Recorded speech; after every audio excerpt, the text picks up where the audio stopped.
بسم الله الرحمن الرحيم اللهم صل على سيدنا ونبينا ومولانا محمد وبارك وسلم.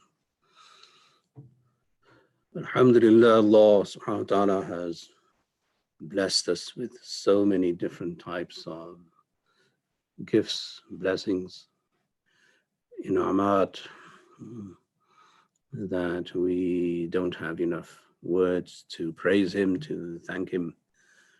We as Muslims always think positive.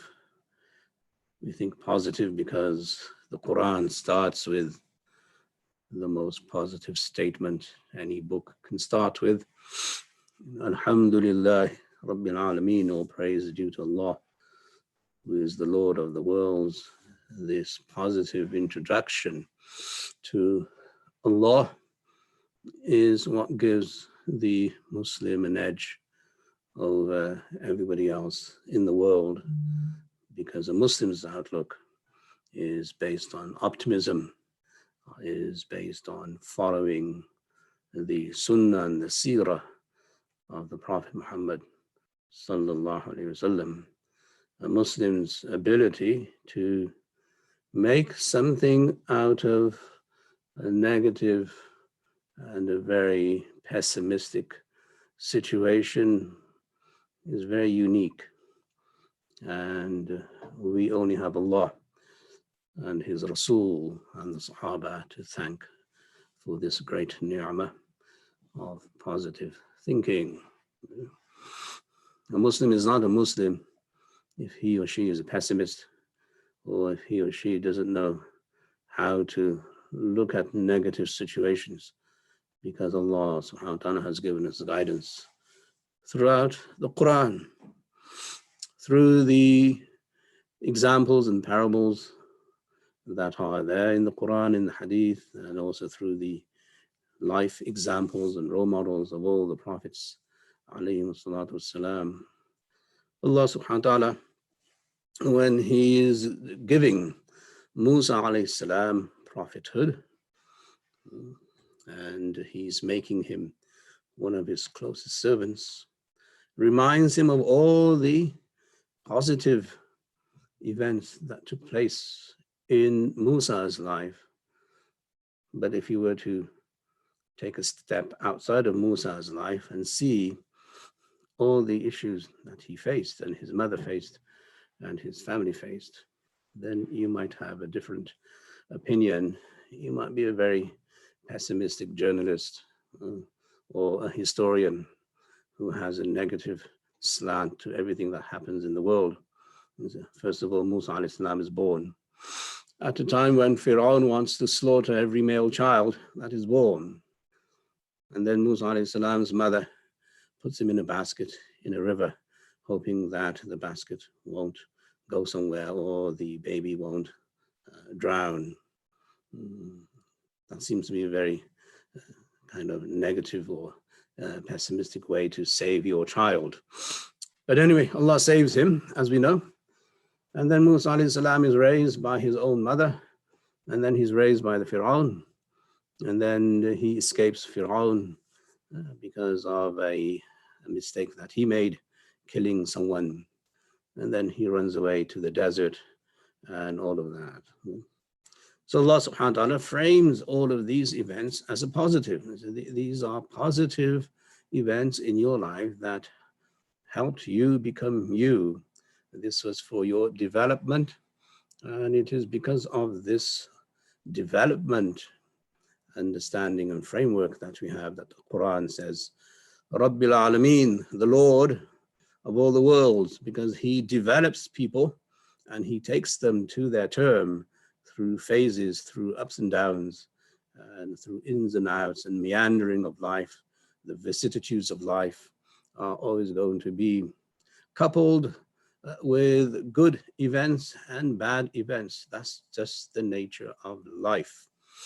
So Muslim sees this as a wholesome, holistic framework and does not isolate specific incidents and go into a corner of reflection which is negative and go into what we call the doldrums and think that he or she is the most wretched person on the planet because of this one incident. So Muslims, when they look at the ayah, Alhamdulillahi Rabbil Alameen, or praise is due to Allah, the Lord of the worlds, they have this wholesome, holistic approach to life, that one incident does not negate all the other favors of Allah subhanahu wa ta'ala.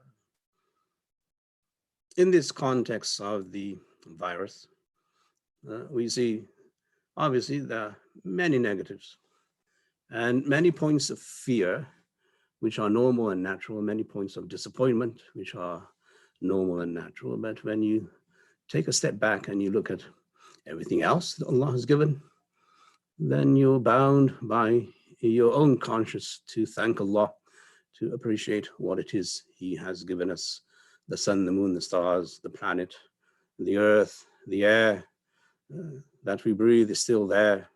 The clouds are still there. The rain still comes down. Everything is still there.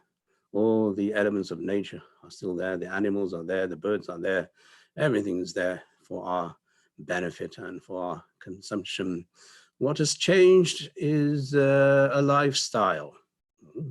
Other than, la hawla wa quwwata illa billah, there have been many deaths because of the virus.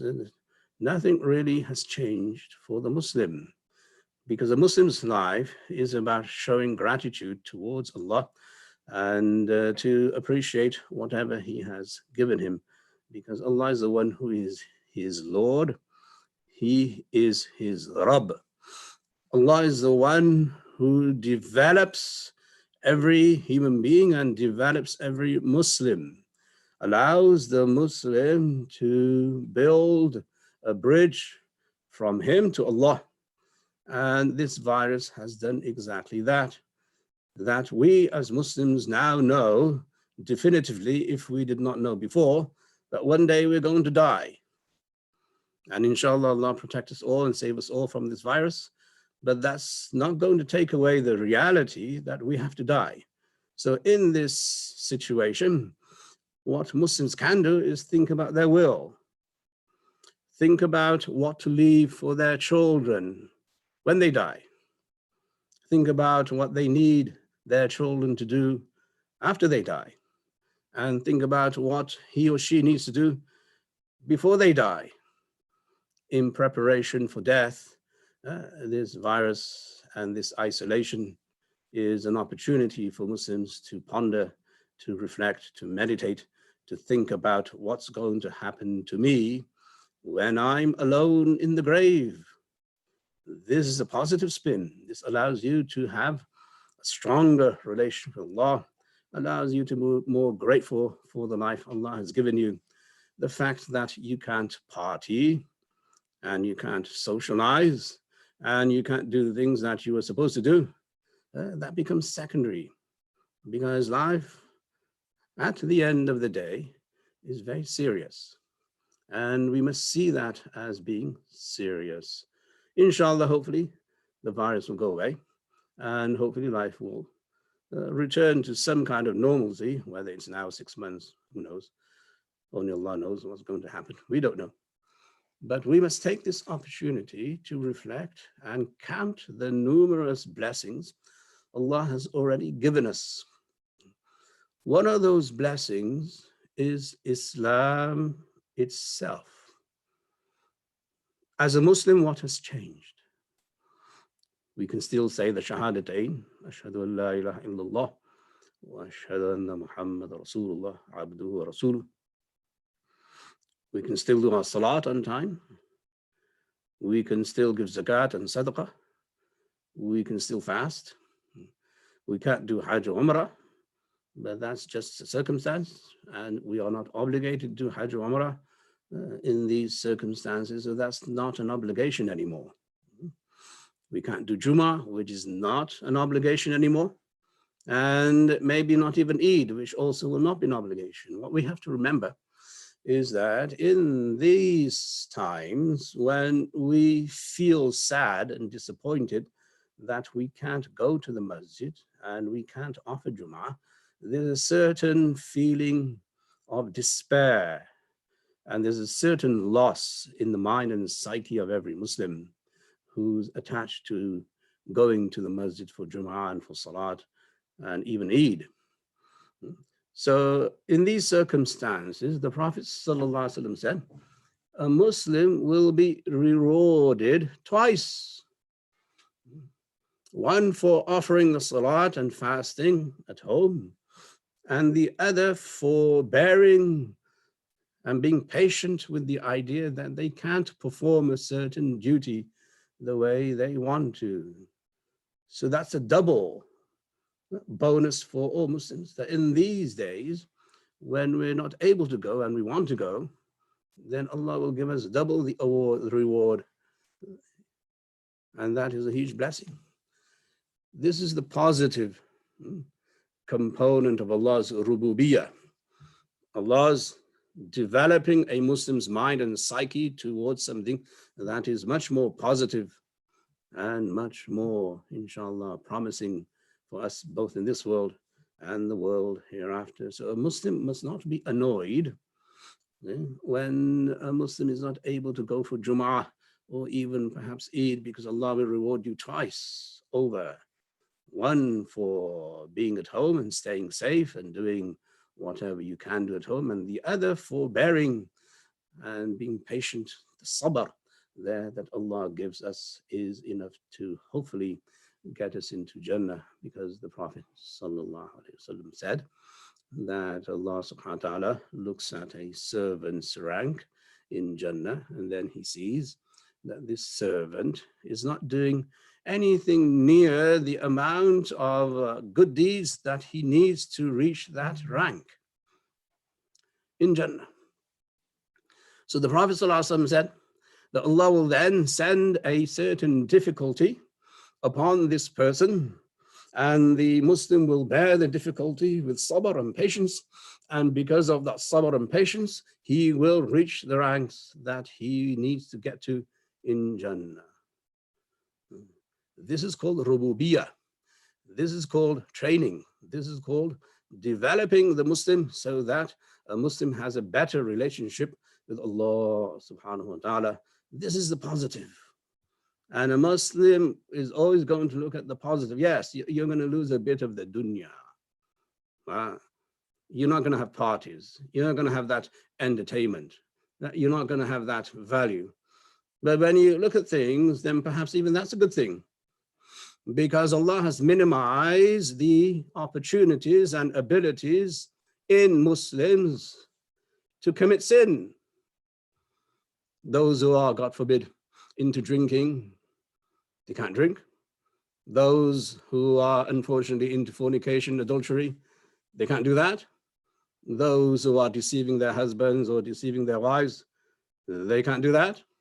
So the opportunity for sin has been all but diminished, which is a positive. That means you have a better relationship with Allah.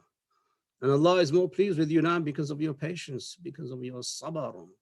So any way you slice the cake, it's all positive, because Allah is now being your Rabb. He is your Lord. He is raising you, He is rearing you, and He is developing you in such a way that He is saying, I want you to be close to me. And perhaps one of the ways you're going to be close to me is if we perhaps take away a few unnecessary items from your dunya. Curtail the need, the temptation, the opportunities, the availabilities, etc. And you should focus more on your dhikr, your recitation of the Quran, because that's what a Muslim does. So when Islam is the greatest ni'mah that Allah has given Muslims, then the facilitation of practicing Islam is a bigger ni'mah. And in this situation with the virus, Allah has done just that. He has facilitated the application and the practicing of Islam for all Muslims, if only they take heed and if only they listen to the silence that's there in the world today. that alhamdulillah, Muslims are still able to practice Islam in a free way and in a better way than ever before. And this brings us to our preparation now for Ramadan, that in our preparation for Ramadan, we are already in a psyche of station. We're already in i'tikaf, one of the greatest forms of ibadah in Ramadan, as you all know, is i'tikaf, which the Prophet ﷺ did in his lifetime. It's a sunnah. And this year, if we're not able to sit in i'tikaf in the masjid, then we must dedicate some time where we do more ibadah in our homes, in our houses, instead of trying to find out when the curfew or the stay-at-home law is lifted. Focus on the time that Allah has given us so that we read more Quran than usual. We do more dhikr than usual. We send more salawat ala nabi sallallahu alaihi wasallam than usual. We make istighfar and ask for Allah's forgiveness more than usual. And we make dua more than usual. We give more sadaqah more than usual. And we prepare ourselves in such a way that is now in line with the Prophet sallallahu alaihi wasallam's mission and his order, so that we become better Muslims. So the opportunity Allah is availing us to become better Muslims is huge. And in this year, inshallah, hopefully, bi'idhnillah, we'll be able to focus more on ibadah because we don't have all the other frivolous activities that we usually worry about in Ramadan, the iftar parties, etc. Now we can focus on ourselves, and we can focus on pleasing Allah and following the Rasul sallallahu alaihi wasallam. So basically, my point here is that a Muslim's life is regulated by his outlook towards Allah. Who is Allah for me? What is Allah doing for me? What has he done already for me? Now, this is the way he trained all his prophets. All the prophets that are mentioned in the Quran and those who have lengthy stories in the Quran, they have these gifts from Allah to understand life and to negotiate life in a positive way, where Allah is the one who helps. And all of these stories, they should resonate, and we should look into the Quran, read perhaps these stories of the prophets in the Quran, and see how they navigated life at the worst of times. When life is rosy, alhamdulillah, mashallah, Allah give us all comfort and afiyah, then it's fine. We can pray and do this and that. But when life is not rosy and you're stuck in a corner, then the stories of the prophets come to rescue us from our pessimism. One of the greatest diseases, I believe, in the Muslim Ummah is this pessimism, that we don't hope for good. We don't believe in Allah. We don't trust Allah, that Allah can actually create something from these adverse situations. Look at Yunus alayhi salam. Yunus alayhi salam, he's thrown overboard and he's swallowed by a whale. How much more trapped can you get? You're trapped in the stomach of a whale. And the whale is in the ocean. And the ocean is dark. And there are waves. Who's going to rescue Yunus alayhi salam from the stomach of a whale? You can't be more trapped than that. But how does Yunus alayhi salam respond to this situation? Does he bicker? Does he complain? Does he find fault with God? And say, God, I'm your messenger, and you did this to me. Does he whine? What does he do? He increases his trust in Allah. And this is the beauty of all prophets, that whenever they're in a fix, in a bind, and they're cornered, whenever there seems to be no way out, their trust in Allah is elevated beyond the heavens. And they immediately seek Allah's assistance out of need, out of humbleness, out of dignity and honor, and out of being proud that they have submitted their will to Allah's will. Imagine that, Yunus, imagine, first of all, the idea of being swallowed by a whale is beyond us. But there's no doubt to the truth and the veracity of the story. So as he's there in the stomach of the whale, he resorts to Allah. And Allah subhanahu wa ta'ala narrates this story in obviously the most brilliant words that is beyond human beings. وَنَادَى فِي الظُّلُمَاتِ. That Yunus alayhi salam, he calls through so many darknesses. The darkness of being inside the whale, the darkness of the ocean, the darkness of the waves above him, the darkness of the night, and he calls Allah. Immense, unflinching faith and trust in Allah. Allah ilaha illa anta. First of all, Tawheed. I believe there is no God except you.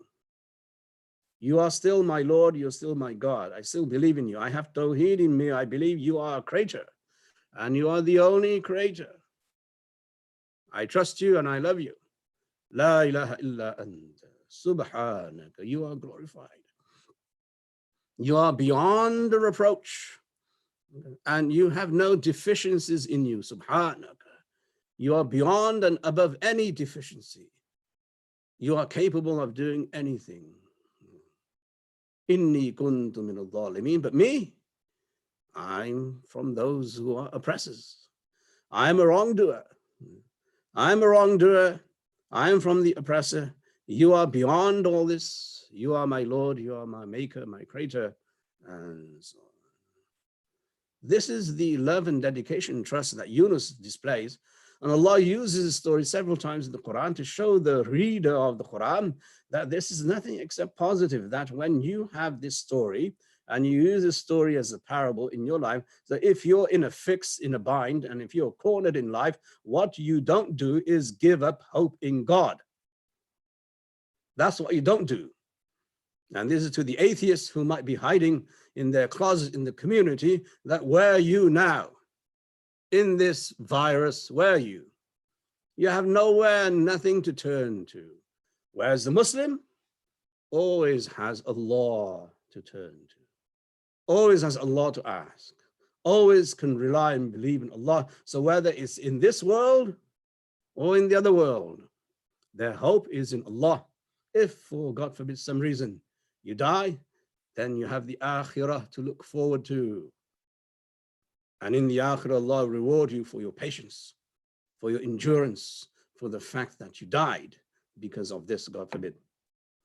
That's the hope that a person of faith and Iman has, and that's what he brings to the table. So a Muslim's plight is really never a plight.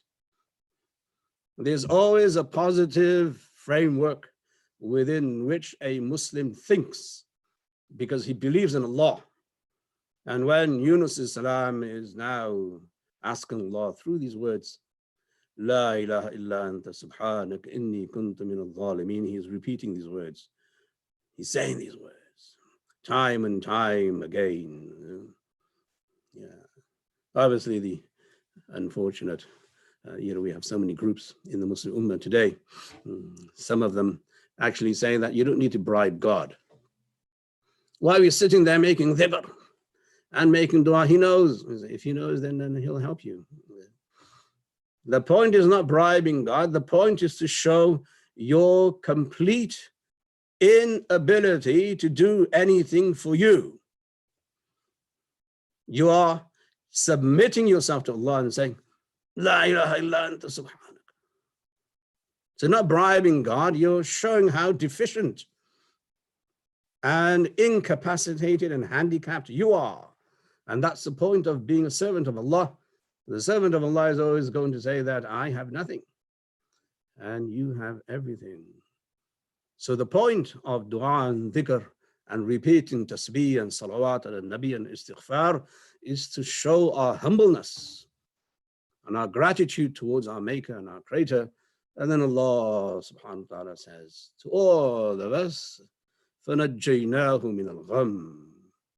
So we delivered him from his dilemma. We delivered him from his worry.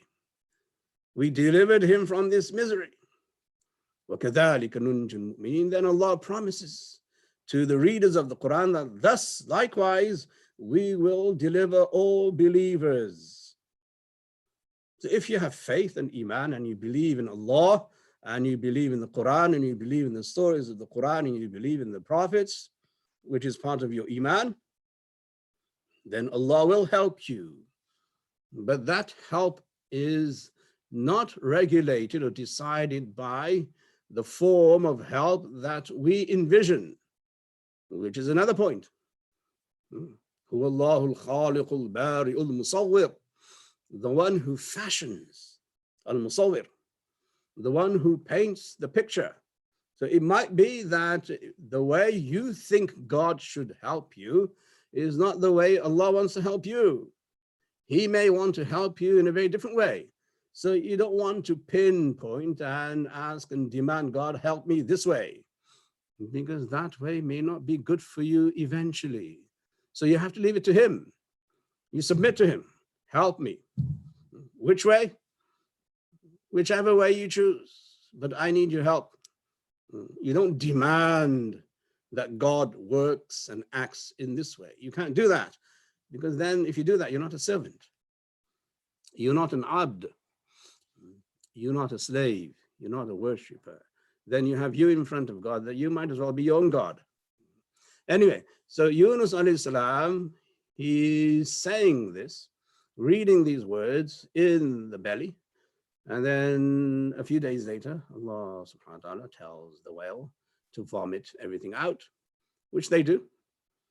And Yunus alayhi salam is delivered onto a shore. And that's where the second phase of his life, or the third phase of his life, begins. What we see here is that Allah subhanahu wa ta'ala, from the word go, praises his own ability to do things the way he wants to do them. Alhamdu, all praise. Imagine the positive slant or spin that this gives the reader, that the Quran begins with such a positive statement. It has nothing to do with negativity or pessimism or losing hope or despondency and feelings of suicide or hopelessness. It has to do with understanding that Allah is the supreme creator, and Allah is the one who is going to help you in this world and in the world hereafter. But for that, you need to submit yourself to Allah's will and Allah's plan.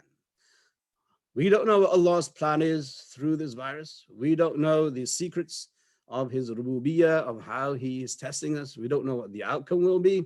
What we do know is La yukallifullahu nafsan illa wus'aha. Allah does not burden a soul beyond its own abilities, beyond his capacity. So what has Allah now obligated for us? We do. So what is that? We stay away from the virus, we do social distancing, we keep away from trouble, we make sure that we don't do anything to invite trouble and procure, God forbid, the virus. Number one. Number two, you practice your deen. The practicing of deen has been but more facilitated, made easy by this situation. That's what he wants us to do. We are patient. Obviously, there's fear. God forbid, some people may have lost their jobs. Some people are furloughed. We make dua to Allah subhanahu wa ta'ala, Allah help them and rescue them also, and give us all afiyah and comfort. At the same time, that does not exonerate us from being servants of Allah and doing what the Prophet sallallahu alaihi wasallam always did at the time of trial and tribulation. We have in the Prophet sallallahu alaihi wasallam the greatest role model of all. And it wasn't that his seerah is filled with many pleasant stories and he was in a rose garden. Some people assume in a very mythical way that after Hijrah in Medina, the Prophet's life was cozy. It was anything but cozy. Trial after trial after trial. was sent upon the Prophet sallallahu alaihi wasallam in Medina. You have no idea how many tests he endured just for us. Okay. So now, but he's a role model. I mean, he was always positive. He knew that Allah is there. And when the time came for Allah's help to come, it came and people accepted Islam and so on. This is how we must assure ourselves. It's about assuring ourselves. In this day and age, the day and age of selfies and self-validations, and you know, that I want everybody to validate me, and it's all about me, me, me. That culture has to go. Totally, it has to go. Yeah, you talk about the haram. God forbid, I'm just saying this as a footnote. This is not the purpose of my talk, as you can see. Meaning that people go for the haram and they're standing there taking selfies, and they're posting their pictures on Instagram. And then they wonder why the Kaaba has been closed. What is Allah going to do? Allah subhanahu wa ta'ala says to Ibrahim alayhi salam, وَطَهِّرْ بَيْتِيَ, cleanse and purify my house. So if you're bringing your filth of the dunya in the haram, it might just be that the angels say, okay, enough of you guys. We're going to make sure no one makes tawaf until they're ready. So the next time you go for Hajj or Umrah, make sure you're focused on whether or not Allah has accepted your Umrah rather than posting your pictures on Instagram. That to me is not something that is conducive to the Hajj or Umrah.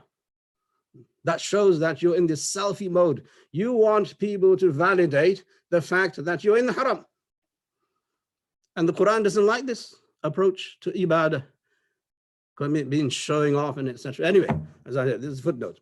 What I'm saying, and this message is more for me than for you, is that in this time of seemingly hopelessness, we have to bond with Allah's will. And the Prophet ﷺ said, "Ahsinu dhanna bi rabbikum." Have a good opinion about your Lord. Hold a good opinion about your Lord.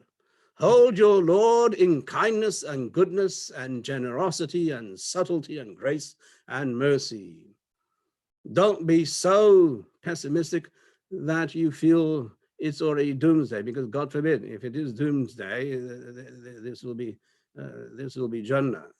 This pandemic we are now in front of the day of judgment, this will be Jannah for us.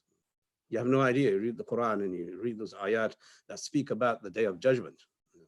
But what we are facing here is perhaps an opportunity for us to regain our confidence in Allah, rebuild our trust in Allah, and follow the Prophet ﷺ's example of servitude, of humbleness, of gratitude, and looking forward to, inshallah, better days. And the Prophet ﷺ always mentioned this positive approach to life, that a Muslim cannot afford to take a negative approach to life.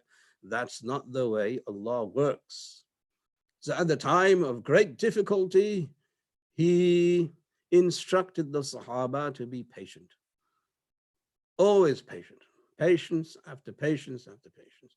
Nowadays, we have so many patients in the hospital. I know the doctors and everybody else on the front line, they're sacrificing their lives and everything else. May Allah reward them and give them success for what they're doing, inshallah. At the same time, we need to be mindful that Allah subhanahu wa ta'ala loves those people who take initiatives.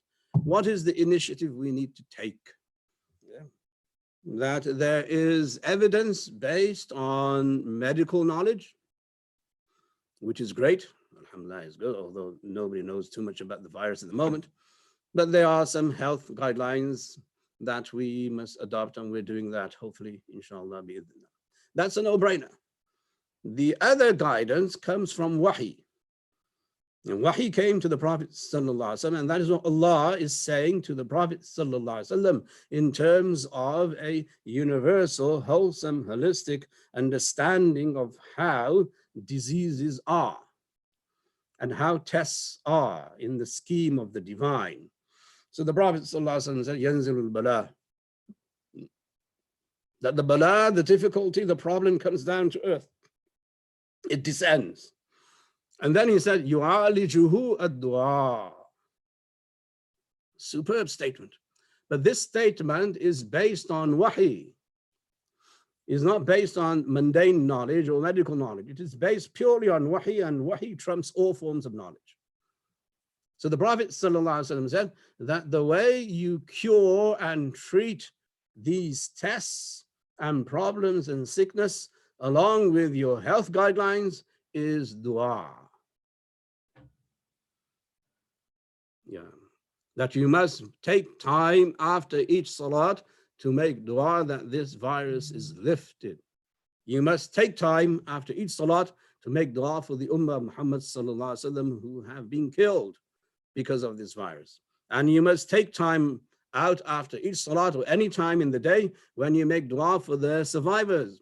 And you make dua for the Muslims who are being impacted directly because of this virus. And then you make dua for the general human population, for their guidance and for their comfort and for their health. So this was the guidance that we gain from wahi. The Prophet has made this superb statement, yu'alijuhu, from the mu'alaja, ilaj. Ilaj means treatment. So how do you negotiate this problem and this disease or this virus?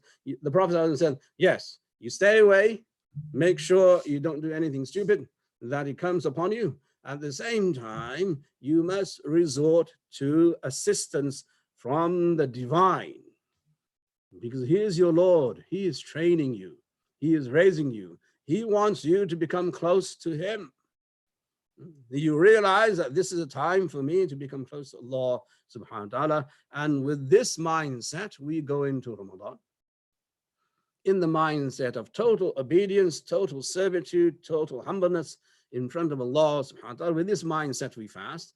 In this mindset, we do our tarawih at home. With this mindset, we do our Quran, recite the Quran, we do everything, sadaqah, and everything else to help other people. With this mindset, we will change the state of our affairs. And this is a promise in the Quran. Again, it's all wahi. We're telling you this is what wahi is saying. The people in the world can say what they want. What they say, maybe some of it's true, some of it's not true. But wahi is always true. And what does Allah say? Inna Allah la yughayyiru ma biqawmin hatta yughayyiru ma bi anfusihim. Allah will not change the state and situation of a people until they change their own states and their own situation. Human beings must act to change themselves.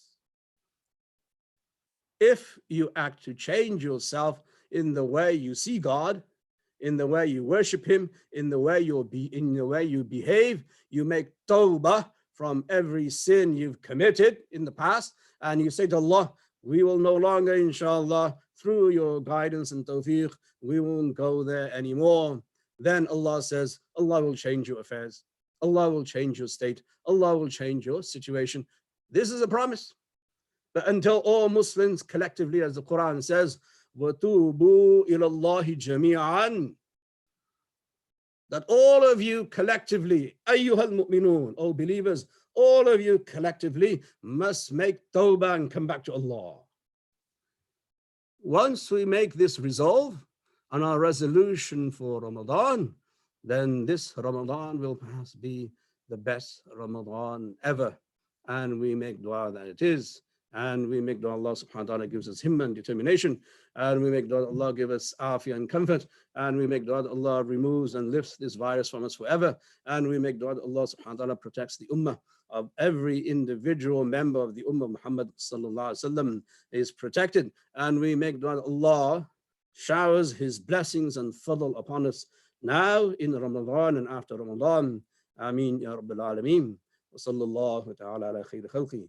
محمد وآله وأصحابه أجمعين برحمتك يا أرحم الراحمين والحمد لله.